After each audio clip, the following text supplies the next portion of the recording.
¿Está grabando bien? ¿Está? ¿Y cómo están, gente? Todos vamos a... o está mal, ¿no? Está bien. No estoy parado, ¿no? Ah, estoy bien. ¿Y cómo están, gente? Estamos aquí con un nuevo video para el canal. Vamos a seguir ir contando la historia de la perra de Germán Garmendia, Raki, parte 2. Hoy estoy yendo... Ah, estoy acá. Y bien, más cómodo, sí. Y seguimos con la historia. Los quedamos por aquí. A ver dónde está. Bueno, parece que va a estar 3 partes. Bueno. Y nos quedamos en... nosotros, bueno. Y bueno, empezamos. Mi rutina era bastante común. Ir al colegio en la mañana, regresar a comer a casa y luego salir con mis amigos, y cuando no salíamos todos a jugar a la plaza. No te imaginas una plaza de verano con miles de mujeres con cuerpo de modelo balanzándose o haciendo ejercicio. Nah, esto era bastante con bastante viento, muchas algas y muy poco sol, donde prácticamente había que salir con bufanda y gorro. Lo que resultó ser el clima perfecto para Raki, pues corría hasta el final de la plaza y de regreso nosotros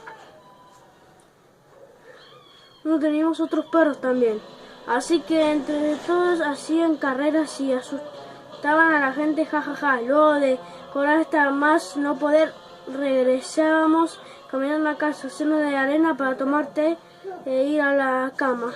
Un día regresé del colegio y Raki estaba. Era común que salía a pasar y a jugar a la plaza por su cuenta. Generalmente no había nadie, y como era un pueblo pequeño casi no había autos.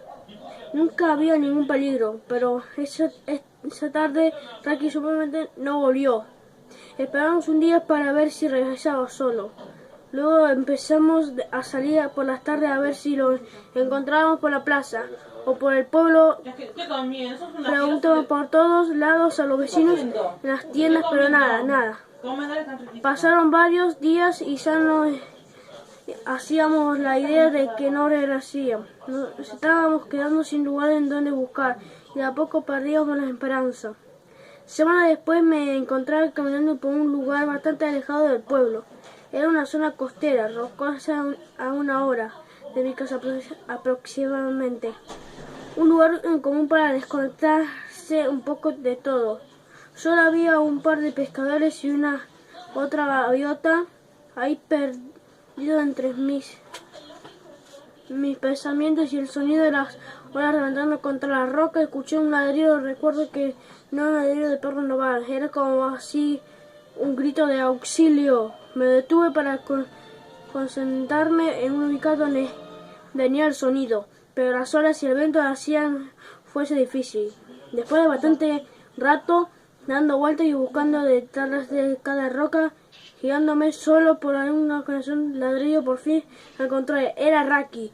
Luego de semanas de buscarlo y extrañarlo, finalmente lo había asado. Mi reacción al verlo fue de alegría y solo grité ¡Raki! Pero a él pareció no reconocerme, incluso me miraba con una sensación de odio. Creía que era un extraño y que quería lastimarlo. Se encontraba en una posición en la que parecía dormido, y porque se asomaba no se ponía de pie, solo me miraba con una mezcla de odio, miedo y tristeza. Mientras yo acercaba lentamente, por fin logré tocar su cabeza para acariciarlo, y en ese momento su mirada cambió. Raki empezó a mover la cola en señal de alegría. Y bueno, acá se va el capítulo número 2, señores, y acuérdense, en señal de alegría. Bien, acá nos quedamos, y luego contamos una parte 2. Bueno, espero que les gustó este video, y no compres libros, más vale que lo lea Germán, y ojalá que vuelvas a Argentina para que me firme ese libro. Yo siempre quise ir, pero no tuve, no tenía plata para verlo. Si lo ves, Germán, todo eso. Para que vuelvas a Argentina me firme el libro. Y si quieres venir a mi casa es 136 y 6, entre 136 Berazategui, entre las casas 6 y el número de casa 594 y todo eso. Bueno, espero que hayan disfrutado y lo veas, Germán, tengo tu libro por fin. Y bueno. espero que lo veas y todo eso. Nos vemos en el próximo video. Chao.